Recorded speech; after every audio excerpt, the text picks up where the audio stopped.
السلام على من جعل الله الشفاء في تربته.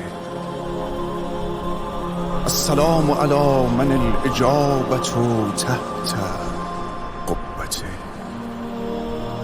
السلام على من الأئمة من ذريته. السلام على ساكن کربلا.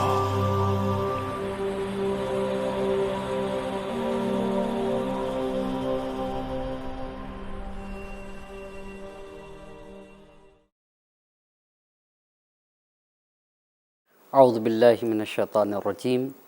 بسم اللہ الرحمن الرحیم. ناظرین کرام السلام علیکم. امام حسین علیہ السلام اور آپ کی نصیحتیں، آج کی ہماری گفتگو اسی عنوان پر ہوگی کہ سید الشہداء امام حسین علیہ السلام نے بشریت اور انسانیت کے لیے کس طرح کی نصیحتیں بیان فرمائی ہیں.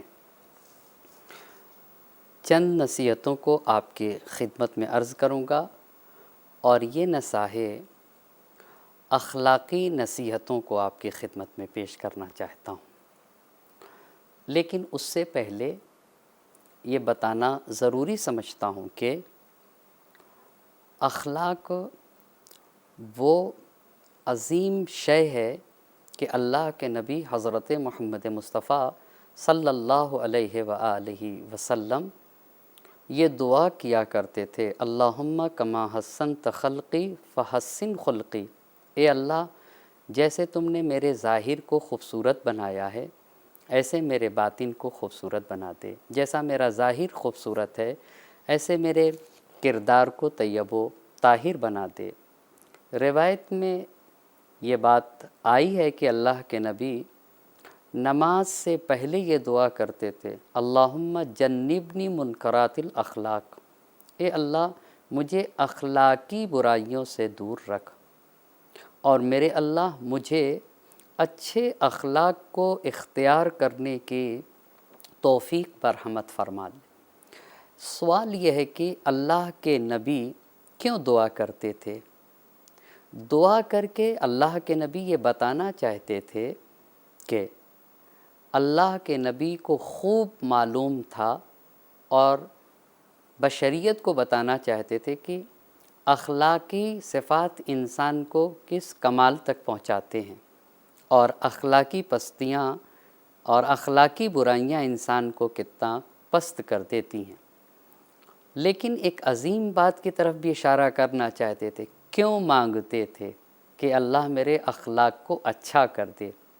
سب کو متوجہ کرنا چاہیے، اسے بھی انسان کو تقاضا کرنا چاہیے کہ اللہ اس کے اخلاق کو اچھا کر دے. یہ اللہ سے مانگنا چاہیے.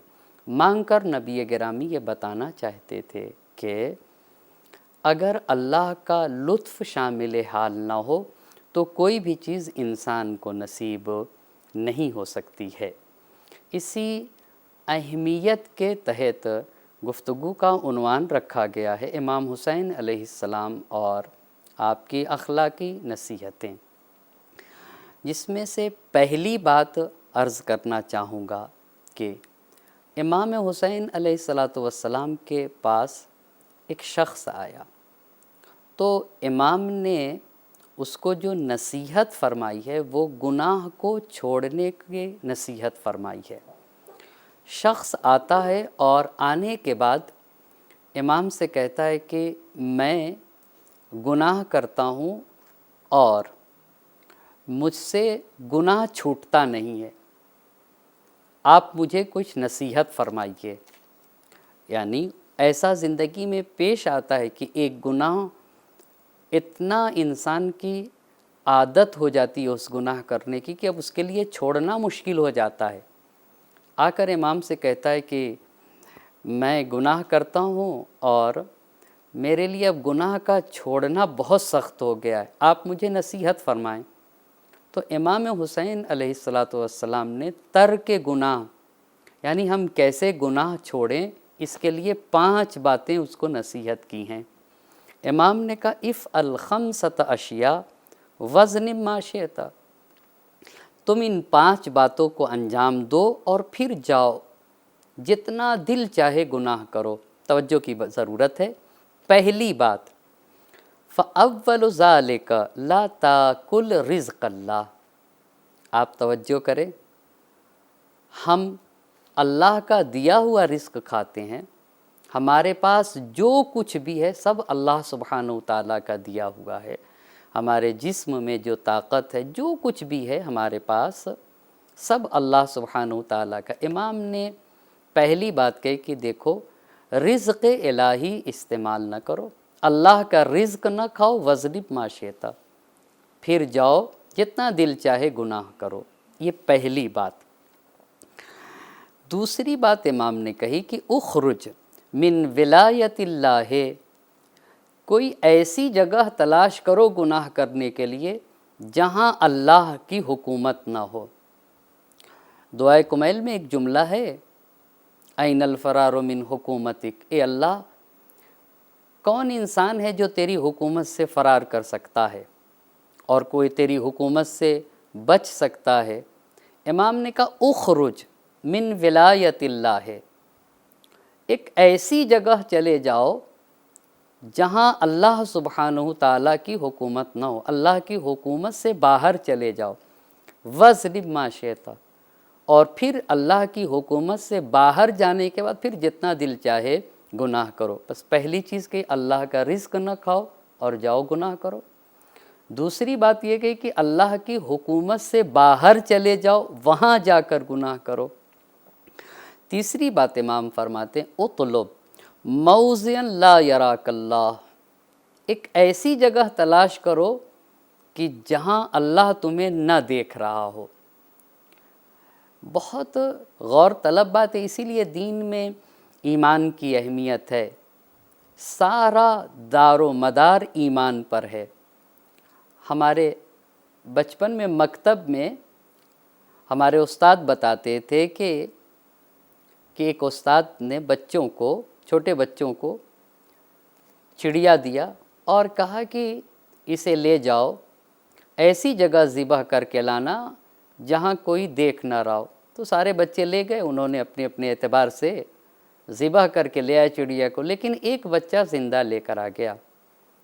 تو ٹیچر نے پوچھا تم زندہ کیوں لے کر آ گئے؟ تو وہ کہتا ہے کہ مجھے کوئی ایسی جگہ نہ ملی جہاں کوئی دیکھنے والا نہ تھا۔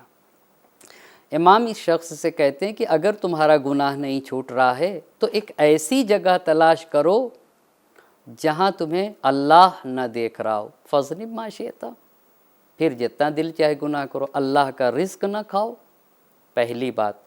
دوسری بات ہے اللہ کی حکومت سے باہر چلے جاؤ، اور تیسری بات کہ کسی ایسی جگہ کو تلاش کرو جہاں اللہ تمہیں نہ دیکھ رہا ہو۔ چوتھی بات اذا جاء ملک الموت لیقبض روحک فادفعہ عن نفسک، اگر تمہارے اندر یہ صلاحیت پائی جاتی ہے، اتنی طاقت اور قوت پائی جاتی ہے کہ جب موت کا فرشتہ قبض روح کے لیے تمہارے پاس آئے تو تم اس کو اپنے سے دور کر دو، اگر تم ایسے ہو تو تم گناہ کرو۔ اور پانچویں بات امام نے کہی کہ وَإِذَا أَدْخَلَكَ مَالِكٌ فِي النَّارِ فَلَا تَدْخُلْ فِي النَّارِ، اور جب جہنم میں لے جانے والا فرشتہ تمہیں جہنم میں لے جائے تو تم جہنم میں نہ جاؤ۔ اگر تمہارے اندر اتنی ہے صلاحیت اور اتنی قوت اور قدرت رکھتے ہو تو پھر تم جتنا دل چاہے وَاظْلِمْ مَا شِئْتَ، فَاظْلِمْ مَا شِئْتَ، پھر جتنا دل چاہے گناہ کرو۔ اس 5 بات سے کہ اللہ کا رزق نہ کھاؤ یہ سوچو، اس کے بعد اللہ کی حکومت سے باہر چلے جاؤ، تیسری بات ایک ایسی جگہ تلاش کرو جہاں اللہ نہ دیکھ رہا ہو، اور چوتھی بات یہ کہ اگر تم اتنی قدرت اور طاقت رکھتے ہو کہ قبض روح کا فرشتہ، روح کو قبض کرنے والا فرشتہ تمہارے پاس آئے تو تم اس کو اپنے سے دور کر سکو، اور مرنے کے بعد اگر جہنم میں لے جانے والا فرشتہ تمہیں جہنم میں لے جائے تو تم جہنم میں داخل نہ، اگر اتنی چیز کرو پھر جو ہے فَصْنِ مَا شِئْتَ، جتنا دل چاہے گناہ کرو۔ یہ میرے آقا کی پہلی ایک نصیحت ہے، نصیحتوں میں سے ایک نصیحت ہے جو اس گنہگار انسان کو کہا جس کی بنیاد پر انسان سوچے تو یقیناً گناہ کو ترک کر دے گا، پہلی بات۔ دوسری بات اسی چیز سے بہت مربوط ہے، اور یہ سوچنے کی بات ہے، اس کو آج کے زمانے سے بھی دیکھا جا سکتا ہے۔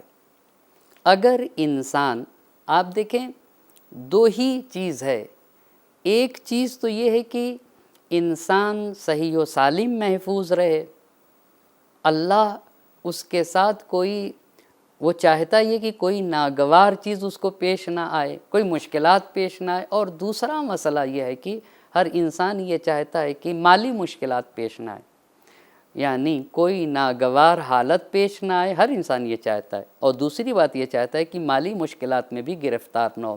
اس کا راستہ کیا ہے؟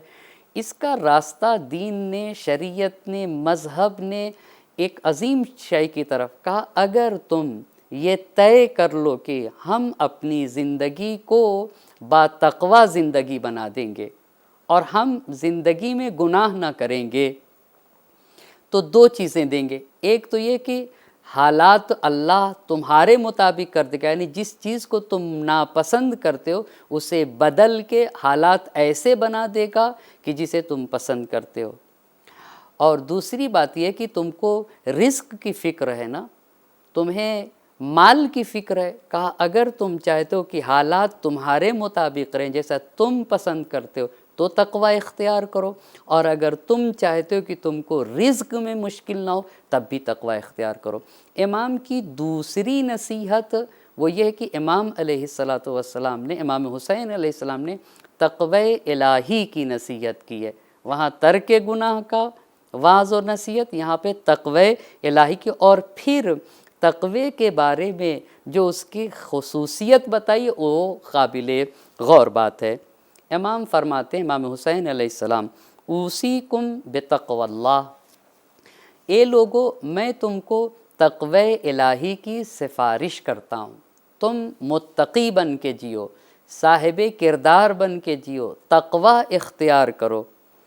کیوں؟ فائدہ کیا ہوگا تقوی کا؟ عموماً انسان دو چیز چاہتا ہے، وہ یہ چاہتا ہے کہ حالات اس کے مطابق رہیں، مشکلات نہ ہو اس کی زندگی میں، پریشانیاں نہ آئیں اس کی زندگی میں، اور دوسری بات یہ چاہتا ہے کہ مالی مشکلات میں بھی گرفتار نہ ہو۔ امام نے کہا ان دونوں چیزوں سے انسان کو تقوی بچا لے گا۔ کہا میں تم کو تقوی الہی کی نصیحت کرتا ہوں، اگر تقوی الہی اختیار کیا تو فَإِنَّهُ فَإِنَّ اللَّهَ قَدْ ضَمِنَ لِمَنِ اتَّقَاهُ، اللہ سبحانہ تعالیٰ نے یہ ضمانت لی ہے اس انسان کے حق میں کہ جو انسان تقوی الہی اختیار کرتا ہے۔ کیا ضمانت دی اللہ نے؟ ان یحولہ اما یکرہ الی ما یحب، ضمانت لی کہ اگر کسی انسان نے تقوی اختیار کیا تو ہم اس کے ناگوار حالات کو خوشگوار حالات میں بدلیں گے، یہ پہلی ضمانت۔ اور دوسری بات امام نے کہا وَيَرْزُقُهُ مِنْ حَيْثُ لَا يَحْتَسِبُ، اللہ اس کو وہاں سے رزق پہنچائے گا جہاں سے وہ گمان بھی نہیں کر سکتا ہے۔ آپ دیکھیے دنیا میں مشکلات ہیں، وبا ہیں، یہ ویروس کی پریشانی ہے، یہ ساری چیزیں مشکلات ہیں، تو راستہ کیا ہے؟ راستہ یہ ہے کہ اگر مشکلات سے بچنا ہے، ناگوار حالات سے بچنا ہے تو تقوی الہی، اور اگر انسان یہ چاہتا ہے کہ زندگی میں مالی مشکلات نہ ہو تو یہاں کے اوپر بھی تقوی الہی کی ضرورت ہے۔ دوسری نصیحت امام کی تھی کہ تقوی الہی انسان زندگی میں اختیار کرے۔ تیسری نصیحت امام نے جو کی ہے وہ سلام کی نصیحت ہے۔ کتنی عظیم چیز ہے دین اسلام میں جو سلام ہے، سلامتی کی دعا دیتا انسان، عقیدے کی سلامتی، فکر کی سلامتی، جسمی سلامتی، روحی سلامتی، ساری سلامتیاں داخل ہیں۔ سلام علیکم۔ ایک شخص امام حسین علیہ السلام کی خدمت میں آتا ہے اور آنے کے بعد بغیر سلام کیے ہوئے گفتگو شروع کر دیتا ہے، تو امام علیہ السلام نے اس سے فرمایا السلام قبل الکلام، گفتگو کرنے سے پہلے سلام کرنا چاہیے۔ اسلامی تہذیب اور ثقافت ہے، اسلام یہ کہتا ہے کہ تمہیں سلام کرنا چاہیے۔ اللہ کے نبی حضرت محمد مصطفیٰ صلی اللہ علیہ وآلہ وسلم کا یہ ارشاد ہے کہ میں زندگی بھر سلام کرنا نہیں چھوڑوں گا، ہر ایک کو میں سلام کروں گا، چاہے بڑا ہو چاہے چھوٹا ہو۔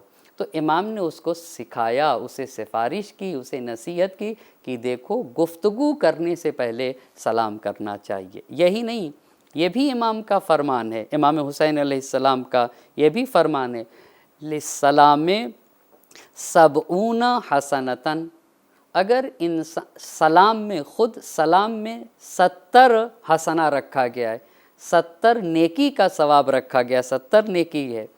90 و60 للمبتدی، جو ابتدا کرتا ہے، جو انسان سلام کرتا ہے، اس انسان کو اس میں سے 69 اجر اس کو ملتا ہے سلام کرنے والے کو، وواحدۃ للراد، اور جو سلام کا جواب دیتا ہے ایک اجر جواب دینے والے کو۔ سلام مستحب ہے مگر جواب واجب ہے۔ اور امام نے یہ بھی فرمایا البخیل من بخل بالسلام، وہ انسان کنجوس ہے جو سلام کرنے میں بخل کرتا ہے۔ یہ امام کی تیسری۔ چوتھی نصیحت امام کی عرفانی نصیحت ہے۔ ہر ایک کو امام علیہ السلام نے متوجہ کیا ہے کہ اس دنیا میں ایک انسان کی کیا حیثیت ہے۔ ہر لمحے انسان اللہ سبحانہ وتعالی کے مدد کا محتاج ہے اور اس کے لطف و کرم کا محتاج ہے۔ آ کر پوچھنے والا امام سے پوچھتا ہے کہ آقا آپ نے کس حالت میں صبح کی ہے؟ تو امام نے عجیب فقرہ ارشاد فرما اصبحت ولی رب فوقی، میں نے اس حالت میں صبح کی ہے کہ میرے اوپر میرا پروردگار ہے، میرا سرپرست میرا پروردگار ہے۔ والنار امامی، کہا میں نے صبح کی اس حالت میں کہ میں دیکھ رہا ہوں کہ جہنم میرے سامنے۔ والموت یطلبنی، اور موت مجھے طلب کر رہی ہے، یعنی موت میرے پیچھے پیچھے آ رہی ہے۔ والحساب محدق بی، اور یہ بھی دیکھ رہا ہوں کہ مرنے کے بعد حساب اور کتاب دینا ہے۔ وَأَنَا مُرْتَهِنٌ بِعَمَلٍ، اور میں اپنے عمل کا ذمہ دار ہوں۔ لا اجد ما احب، اس دنیا میں جو میں چاہتا ہوں وہ ملتا نہیں۔ ولا ادفع ما اکرہ، اور جسے ناپسند کرتا ہوں اس کو میں دور نہیں کر سکتا۔ والامور بید غیری، اس کا مطلب یہ ہے کہ یہ سارے امور ایک دوسرے کے ہاتھ میں، دوسری ذات کے ہاتھ میں، اور وہ اللہ سبحانہ وتعالیٰ کی ذات گرامی ہے۔ فإن شاء عذبنی، اگر اللہ چاہے تو مجھے عذاب کرے گا۔ وإن شاء عفا عنی، اور اگر چاہے تو وہ مجھے معاف کرے گا۔ فأی فقیر افقر منی، تو مجھ سے زیادہ اللہ کا محتاج اور کون ہو سکے گا۔ یہ بشریت کو متوجہ کیا کہ ہر لمحے انسان اللہ سبحانہ وتعالیٰ کے لطف و کرم کا محتاج ہے۔ پس پہلی نصیحت ترک گناہ کی، دوسری نصیحت تقوی کی، تیسری نصیحت سلام کی، اور چوتھی نصیحت متوجہ ہونے کی، اور ساتھ ساتھ اللہ سبحانہ تعالیٰ کے عرفان کی۔ پانچویں بات آپ کی خدمت میں عرض کروں، سید الشہداء کی زندگی میں یہ بات ملتی تھی کہ غرباء فقراء کا خاص خیال کرتے تھے، اور سید الشہداء سخی انسان تھے، اسی لیے حدیث میں یہ بات آئی ہے کہ لا یکون مومنا الا سخیا، مومن سخی ہو سکتا ہے۔ زندگی میں دوسروں کا بہت احترام، بہت آبرو کا خیال تھا سید الشہداء نے، عملی پیغام دیا کہ دوسروں کو محترم جانو۔ اسی لیے مدینے میں ایک شخص آیا سائل، اور آ کر پوچھتا ہے کہ مدینے میں سب سے کریم انسان کون ہے؟ تو لوگوں نے کہا کہ امام حسین علیہ السلام۔ اور جب پوچھا کہ امام حسین کا گھر کہاں اور وہ کہاں ہے؟ تو کہا وہ مسجد میں تشریف فرما ہیں۔ وہ شخص مسجد میں گیا، دیکھا سید الشہداء نماز پڑھ رہے ہیں۔ امام نے نماز کو تمام کیا اور یہ شخص کہتا ہے لم یقبل آنا من رجاک ومن حرک من دون بابک الحلک، وہ انسان نا امید جا ہی نہیں سکتا ہے جس نے آپ کے دروازے کی زنجیر کو کھٹکھٹا دیا۔ انت جواد وانت معتمد، آپ جواد ہیں، آپ صاحب اعتماد ہیں، اور آپ کے والد کی ذات گرامی وہ ذات گرامی ہے جس نے کافر، کفار اور فاسقین کا خاتمہ کر دیا۔ جب امام کی بارگاہ میں اس نے یہ اشعار پڑھے تو امام نے اس کی مالی مدد کرتے ہوئے کہا خُذْہَا فَإِنِّی إِلَيْکَ مُعْتَذِرٌ، اسے لے لو، میں معذرت چاہتا ہوں۔ وَعْلَمْ بِأَنِّی عَلَيْکَ ذُو شَفَقَۃ، یہ جان لو کہ میں تمہارا مہربان امام ہوں، اگر دنیا میرے مطابق ہوتی تو میں تمہیں اور زیادہ دیتا، یعنی اگر اور بھی پیسہ ہوتا تو میں تمہیں دیتا۔ پھر جب امام نے اسے یہ دیا تو وہ شخص رونے لگا، تو امام نے کہا کہ کیا میں نے جو تمہیں عطا کیا ہے وہ کم ہے؟ وہ شخص کہتا ہے کہ نہیں آقا، میں اس پہ نہیں رو رہا ہوں، میں اس پہ رو رہا ہوں کہ میں سوچ رہا ہوں کہ اتنے عظیم اور کریم انسان کو یہ خاک اپنے اندر کیسے چھپا لے گی۔ علماء نے لکھا ہے کہ آخر امام نے یہ کیوں کہا، دے کے امام نے کہا میں تم سے معذرت چاہتا ہوں، ایسا کیوں کہا؟ امام کی اس وجہ سے کہ میں معذرت چاہتا ہوں، علماء نے لکھا ہے کہ اس لیے یہ بات کہی کہ امام اتنا بھی نہیں پسند کرتے تھے کہ کیوں ایک انسان کو یہ ضرورت آ گئی کہ وہ کسی انسان کے پاس جا کر اپنی ضرورت کو کہے، اور اسے ہاتھ پھیلانے کی ضرورت کیوں آ گئی۔ یہ ہے امام حسین اور آپ کے اخلاقی نصائح۔ والسلام علیکم ورحمۃ اللہ وبرکاتہ۔